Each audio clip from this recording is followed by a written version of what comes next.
All right, ladies and gentlemen, let's welcome Western Michigan tight end Blake Bosma. How's it going, bro? Thank you. Thank you for having me. And yep, tight end from Western Michigan, Blake Bosma.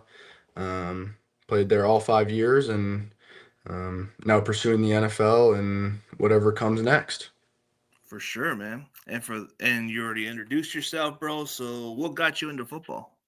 So, what first got me into football was actually in fourth grade. I was able to play football. My mom let me. But before that, non competitively, I would do some football activities with friends, obviously what you do as a little kid, play in the backyard, flag football, stuff like that. But first time I put pads on, I was introduced to it by a neighbor, one of my buddies. His dad actually was like curious if I wanted to get into it, got me some pads to get started, and just kind of showed me how to play the game. And me and his son were doing Oklahoma drills. I was much bigger than him, but we were in the same grade, and that's really when I first fell in love with football. And that was an awesome experience, and he coached me throughout the years, and then had a great high school coach that guided me and is a very big role model to me, and then had great college coaches that have guided me through my college career. So really started out as a young age. I fell in love right when I put the pads on, right when I had my first touch of a football. So I really loved it since day one, and really started taking it serious towards my eighth grade year, when I talked to the high school coach, possibly being able to play on varsity or higher up. So that really made me hungry, and that's when I really started taking it serious, doing the extra things, and just really setting myself up for the next level. Whether I was in middle school wanting to be in high school, or high school being in college, and now college wanting to be in the NFL. So it's cool to see looking back and how I've grown.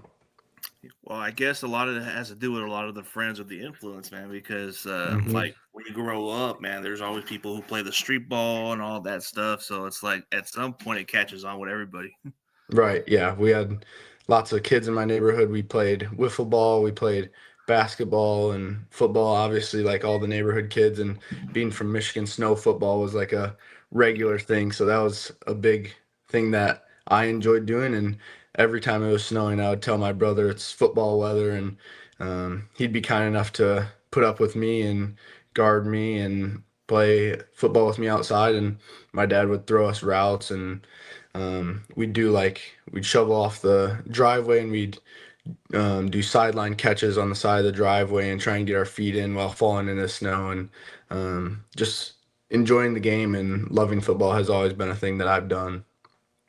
Yeah, it got you into it since then, and you just, I mean, there's no looking back out of it, and it's got you places. But what were the offers like in high school, man? Like, Yeah, my high school recruiting was interesting. Freshman year, our team was really solid. I played varsity. We went to the regional finals, and we should have continued on. We blew a lead in the fourth quarter, but that one still sticks with me today. But kind of declined after my freshman year with our team, and um, we had a challenging schedule. We played in the best conference, and it was challenging. So didn't get really recruited out of high school. I had one Division II offer, and that was to Missouri S&T. Not really what I wanted to go into educationally, and that's really important. Both my parents are teachers, and so they thought that was super important, as well did I. But decided to, or I got the opportunity to walk on at Western Michigan. Coach Esposito offered me a walk on spot, and I was deciding between Western Michigan, Missouri S&T, that Division II, or Hope College or North Central. So two other Division III schools that are pretty solid and well known. But I knew I could play at the Division III level, and but I really wanted to bet on myself and challenge myself, and I did, and decided to walk on, and I'm so glad I did. Obviously, looking back on it, but freshman year started out on scout team, did all the dirty work, did whatever was necessary, did scout team, special teams, did scout team, whatever. I mean, I did running back, receiver, tight end, even a little bit of tackle. So Wherever the empty hole was, I was willing to put my hand up and get in there. And I was lucky to go against one of the best defenses in the nation that year, and definitely in the MAC. And they had some great players that I would go against. So I got introduced early college when I was a 200-pound freshman tight end, just not an ideal situation going up against Braden Fisk, who's now in the NFL, Andre Carter, who's a great D end, Ali Fayyad, Marshawn Nealon, all those guys, AJ Thomas, Zaire Barnes, all those guys who saw the NFL, and I was really challenged, and that's now why am where I am today. I was challenged, and they really pushed me, and then I had scout coaches that were willing to put extra time in, not just with their defense that they were in charge of, but with the scout offense. And Teddy Hefter, who is now a QB coach, and he was able to share wisdom with me on how to be a good football player, but also how to be a great offensive player and tight end. And showed me the ins and outs, and he would even look back on our film and teach us not just what we could do better for the defensive looks, but for our own skills. And that really benefited me, and I appreciate them for taking the time out and doing that for me. And then ended up getting put on scholarship my redshirt freshman year, and then um, went from there. But it was a really cool recruiting story looking back on it. And I was put on scholarship the day before the first game my redshirt freshman year in a team meeting. So that was really cool to see the support from the older guys and the coaches. So yeah, that was a really awesome experience for me. Yeah, awesome experience from what you got over there. I mean, 101 career catches, over 1,500 yards receiving, 8 touchdowns. I mean, that's got to be good numbers the way it looks like. I mean, most tight ends who come out of college, they don't usually put up the big numbers, but at the next level, they seem to put up the way better numbers. But like just from looking at the rest, like why should NFL teams draft you, and what separates you from the rest of the tight ends? Yeah, I think that's a great question, and I know that's a question that a lot of people are curious, and I really think that I can impact the team um, the most out of any players, and I'm not just going to impact the team on the field, but I'm going to impact the locker room. I'm going to make the tight end room better. I'm going to make just the culture overall better, and I really do pride myself on being willing to do whatever is required, and whether that's cleaning the bathrooms, catching punts like I did this year, and whether it's long snapping that I'm picking up now since I did it in high school, but just being able to impact the team in as many ways as possible is super important to me. And um, whatever it is that the team needs, I'm going to be willing to do.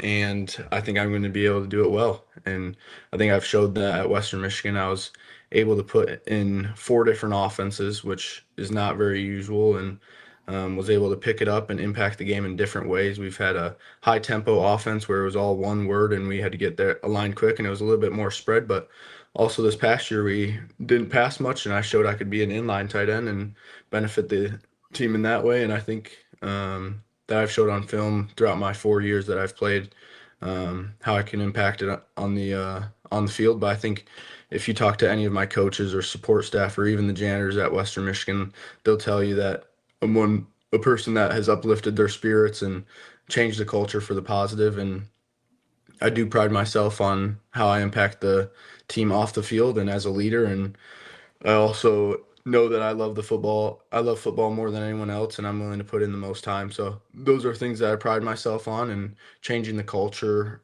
for whatever team needs it and picks me is I'm really excited to help them out with that.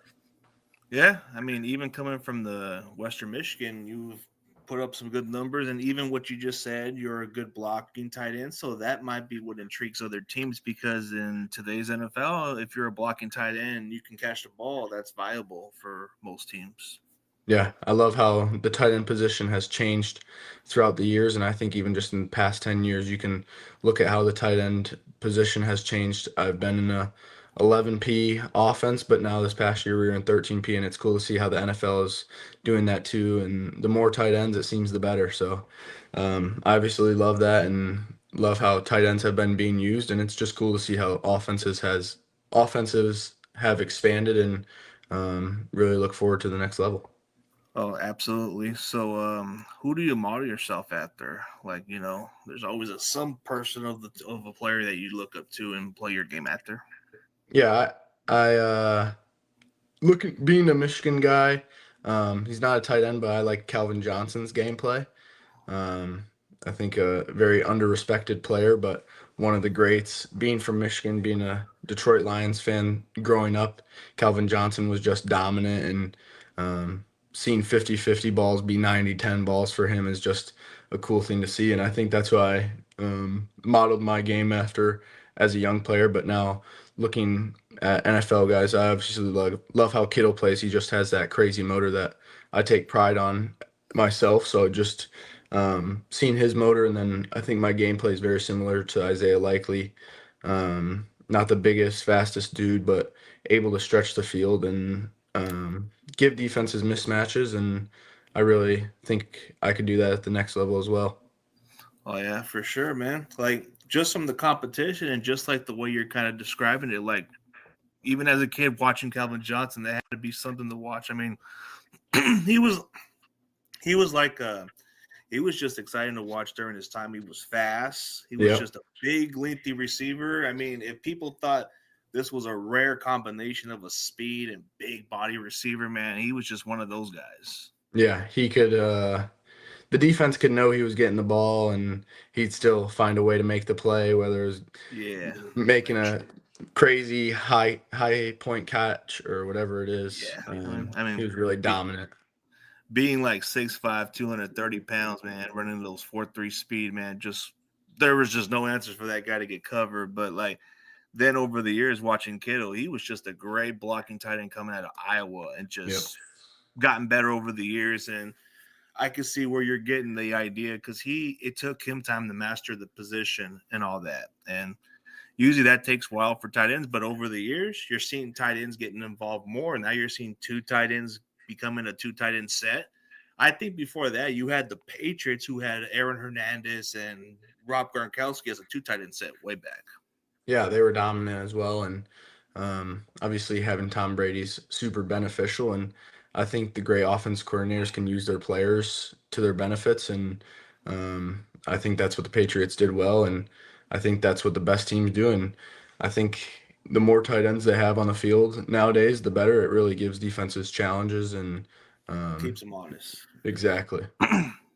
Like you're seeing the Rams doing this 13 personnel. It's Yeah, they're just living in 13P. yeah, it's got to be intriguing. So, which NFL teams have you met with? I've met a few teams.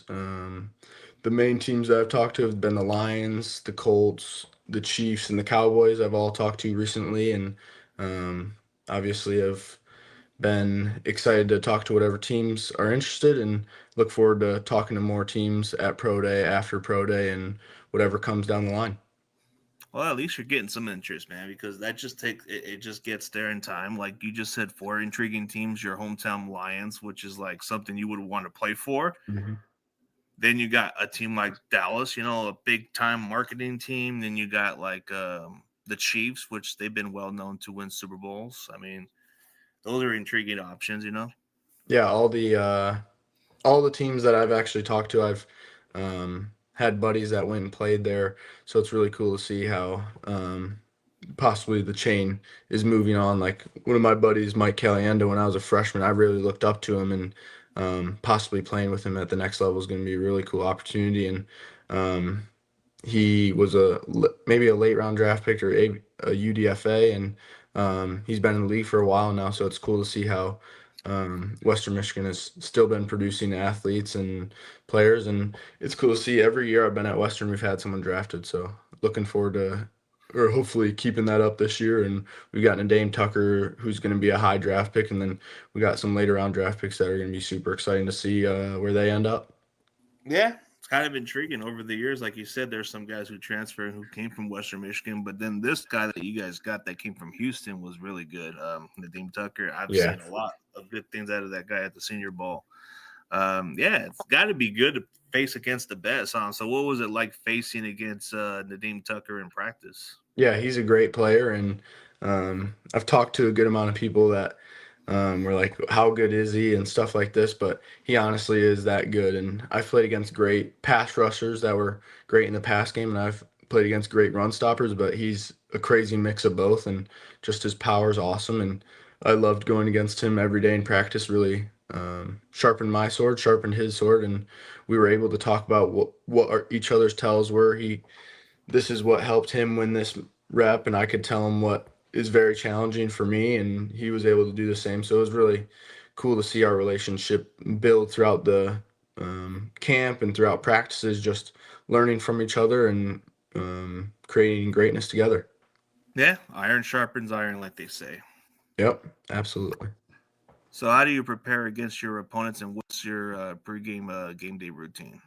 Yeah, preparing against opponents. I think that all starts in practice. I think everyone would say that, but not just seeing the reps live while you're in the play, but mental reps are super important for me. Well, possibly another tight end is going or whatever it is, being able to put myself in their position, see what the defense is doing, stuff like that. Super important for me. And then in the film room, what I like to do is have the script for what we've got in the game plan for whatever week that is, and going through formations and looking at what different defensive looks they've given throughout the years or however long that defense has been there, and seeing what I would need to do with the different plays that we have out of those formations for that game. So I possibly could see, oh, I see how this D end is lined up. I might be able to give the tackle a little bit more help on this, or possibly the Sam gives away the coverage with how wide he is, or whatever it is for the formations that we run. And seeing what my possible assignments would be, it prepares me for practice and then prepares me for the game. But what I take pride in is just preparing every practice as a game. And then when the game comes, people kind of change their routine, and that doesn't change for me. Every day before practice, I go to about 15 minutes of extra stretching, get me loosened up, and then hand-eye coordination super important for me, and catch a bunch of tennis balls off the wall. And that's something I've been doing since high school, and really think it's benefited me as a player and really get you locked into the game. And the importance of your eyes is really how you catch the ball. And when you get lazy eyes, you end up dropping passes, and that's what nobody wants. And I think I can really take pride in that and haven't had many drops. And my eyes are super. I never allow them to get lazy, and I devote that to my pregame ritual and pregame routine and practice routine, because really your practice and pregame routine shouldn't be different. Yeah, it should be a little different for most people how they look at the preparation, but like you just said it best. But what kind of style of offense that you play that can translate at the next level? Yeah, I've played in 4 different offenses. I've had 4 different offensive coordinators. This past year was the only time that I had the same offense coordinator, and the offense was actually completely different. My first year with us, offense coordinator, we had more of a pro style, under center, a little bit less mobile quarterback that had a little bit more talented arm, and a very smart quarterback. So we had a bunch of checks, and we could have 3 plays called at the line, and it could change depending on what the look was. And then this past year, we had more of a triple option type offense. I'm not really sure if that's what you consider it, but our main runners were the QB and the running back, and then had some play action stuff, but still lived in some 13P both those years with that offense coordinator, Coach Bell. Um, but we also, like I said earlier, I played in a tempo offense that was pretty much just one word, and you would have to know where to line up. So this was much different for me growing throughout the years. And then we had another offense that was a little bit more pro style, and like I said, had some checks, but also was able to put the tight end in a bunch of different spots. I was able to be split out by myself at the X, and then could motion in and whatever it was. I really have enjoyed all the offenses that I've been in, and think I have a unique talent to be able to take in whatever offense I get put in, just because I have so much experience learning all the offenses that I've been in. And each offense had a different dynamic. I've been in offenses where they checked everything, and we were at the line, and we had 3 plays called, and being able to go through that communication is important at the next level. Oh, absolutely. You kind of shown that you're adaptable on any other offense, and like you Mhm. said, there was a lot of changes throughout your college career, so that's got to be a challenging kind of task, because like playing for so many years in college, you know, you usually prefer to play on one system and be consistent at it, but playing multiple systems throughout the years speaks volume about how capable you are. Yeah, it was great. Learning the new offenses, and obviously you want to be able to be in an offense and go in depth with what the one offense that you've had, but having four different offenses, pretty much five different offenses, was really often awesome for me. Just being able to learn the different schemes of everyone. Like every offense coordinator has a different philosophy, but if you really boil it all down, all the plays are the same. It's just they might have a different name, they might be called at different times, but overall the concepts are pretty much the same. Maybe a few changes here and there, but overall just being able to soak in all the offenses and be able to think about all the philosophies of each of the coaches is super important for me, and I'm going to be able to be a better player before because of that, and that's really important to me and going to benefit me at the next level. For sure. So, what do you take away from your 5 years at Western Michigan that will get you ready for the next level? I would just say my passion for the game is super important for me, and just my resilience through the years. Being a walk on, being at the bottom of the barrel, some would say, is challenging, but just me continuing on and just having the perseverance to continue, excuse me, is super important. And working my way up the ladder and being a captain in my senior year was really cool to see how my career has grown. And I just pride myself on the consistency of continuing in growth. And I just want to continue challenging myself and being the best player and person that I can be. And I don't want to impact the team on just the field, but also as a leader and just creating the best culture possible is super important for me. And whether that's um, being the punt returner like I did this year, and I'm also trying to pick up that long snapping that I'm going to do at pro day and just let teams know that I'm willing to do whatever is required. So that's what's super important for me. Well, you've been shown that you're adaptable and you had to go through some challenges in the early parts, so Hmm. that just proves you're built for this. Right. Yeah. Completely agree and take pride in my resilience through the years. And um, I think a lot of people can say that, but they haven't really been through those ups and downs of challenges with their coaches and stuff like that. I know very few offensive players that have had four different offense coordinators, and but looking back at it, all my ups and downs have put me in this place, and thank God for all the challenges that He's given me. For sure. I mean, it shows how more capable you are. And, you know, for those future athletes, why should they go to Western Michigan? You got to be convincing and recruiting me, man. Like, or some people like that in general.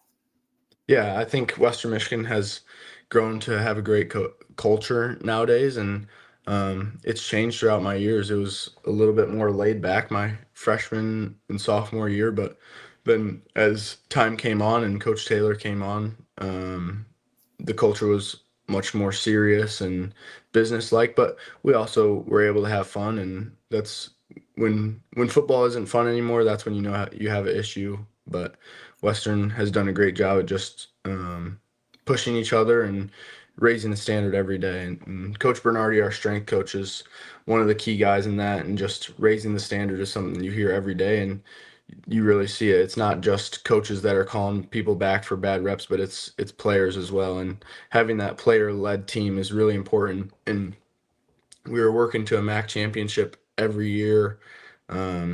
But the thing that really changed this past year was we were every day was a new day. And earlier on in my career, we were always looking forward to the MAC championship, but the process was really what the most important thing was, and that's what I learned my last year. That's a lot to learn from, and you were competitive throughout those years. You know, it's got to be a good feeling to be a part of a winning program.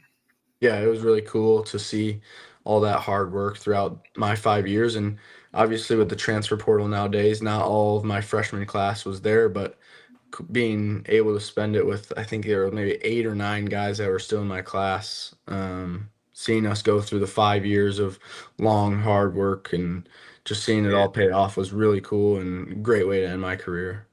Yeah, it's pretty rare, like you just said it, because a lot of these guys leave the program and go elsewhere, so it's kind of rare. Yeah. Um, yeah. Speaks volume how loyal you are. But what's an area of weakness that you need to improve on at the next level?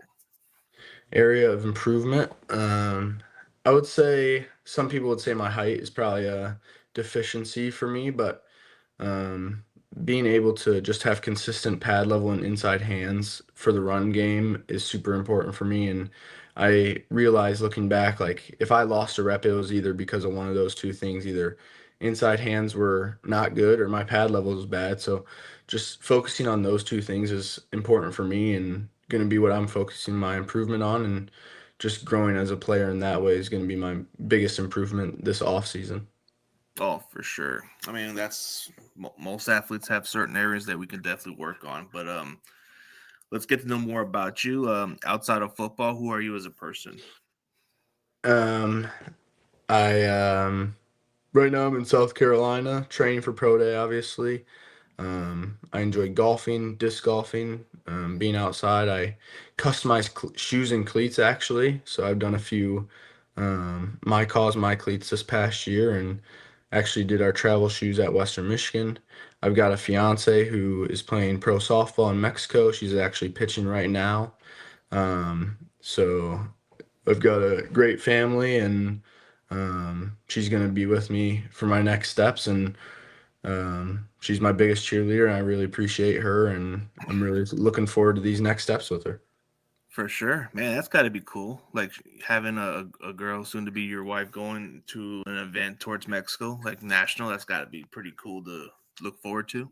Yeah, so last year she played softball in Italy, and then this year she's playing softball in Mexico in their professional league. So she's a great athlete, and she understands the challenges of being an athlete. And the time that I've spent playing football, she understands, and she's not someone to take me away from football. She wants to push me to be the best player I am and also be the best person and hardest worker. And that's something she's really benefited me with, and just her joy and creating a great, healthy relationship is really important for us. Yeah, that kind of reminds me a little bit of Zach Ertz because he has a wife that plays soccer Yes. and Yeah. they compete for one another. So that's got to be cool that you guys make each other better. Yep, definitely push each other and definitely competitive, whether it comes to board games or bananagrams or whatever it is that we're playing. We're always competitive and pushing each other to be the best version of ourselves. And that then brings us to our sports. Well, we're not ever going against each other and we can cheer each other on and really support each other in the best way possible. Super important. Yeah, be the biggest supporters or be the biggest cheerleaders, like they say. Yeah. So let's get to know more about what you with the rapid fire and all that stuff. So PlayStation or Xbox, if you had to choose. PlayStation. Okay. NCAA or Madden. I would have to say NCAA just so I could play with Western. Oh, okay, because you could play yourself. That makes Yeah. sense. Well, I'm pretty sure if you get into the NFL, you're gonna play the Madden. And then I guess if we do an interview in the future, I'll go with Madden. Oh, okay, Madden, but you could still do superstar mode on Madden and just create yourself. Yeah, I could. You could just do that. Yeah, I haven't really played as much Madden. Me and my buddies would play Superstar Knockout a little bit, but Okay. nothing too in depth. Oh, okay. But at least you kind of like. I mean, NCAA, you can't go wrong because you can play yourself, like you just said. Right. Okay, let's say a cheat diet, man. You could just take a break out of your health and all that. So McDonald's or Burger King if you had to choose. Ooh, I'm gonna have to go with McDonald's. I just think overall their menu and definitely the breakfast menu, I could definitely go for a sausage, egg and cheese McGriddle on a cheat day. Oh, see, you can't go wrong with that. Like I like the McMuffins, but like I said, there's another thing we can go on a cheat diet like soda. I know it's a part of the most common thing we try to stay away from, but between Coke or Pepsi, what would you choose? I I'm gonna go with neither. I'm gonna go with Dr. Pepper. A Dr. Okay. Pepper strawberries and cream is my go-to if I stop at the gas station. Okay, that's fair. I mean, I guess you had to put your alternate replacement. Okay, I'll allow that. What would you go for? What would I go for? Probably like I don't know. I'm more of a Pepsi kind of person, but I try to Pepsi? stay away from it. Yeah. I mean, there's a lot of it. Like as far as like culture food, do you like Mexican food or soul food, man? I would or go with Mexican food. When I was younger, I know it's not real Mexican food, but Taco Bell was my favorite place to go. But overall, just love tacos and quesadillas. but if you were to come to California, you'll love our Mexican food culture. I'm sure I would. Even Texas, they got their own thing. Yeah. Like I'm pretty sure that will be something it'll be more than just Taco Bell or the other stuff that you like, man. Like all the other you'll like other stuff they got, the burritos and all the good stuff. Yeah, I'll have my fiance bring something back from Mexico for me. Oh, but you like the Mexican food, so that's a start, man. Exactly. But if you were to come into the Bay or come into Southern California, they got some good Mexican food over there. Do they? Mm-hmm. All right. Like I'll take my word, but if I'm wrong, man, you can call me out on that. All right. But in all seriously, bro, whatever happens from the journey, bro, it's gonna pay dividends, bro. Whatever goes, I'm definitely gonna root for you. Definitely appreciate your time, bro. So the opportunity presents itself, bro. So for those people, tell them who you are again and tell them what you're currently doing. Yeah, my name's Blake Bosma. I'm a tight end from Western Michigan, pursuing the NFL and looking forward to these next steps. For sure. And for everybody else, man, go check out Western Michigan tight end Blake Bosma. This man has done it all. He's adaptable. He's a blocking tight end. He can catch the ball.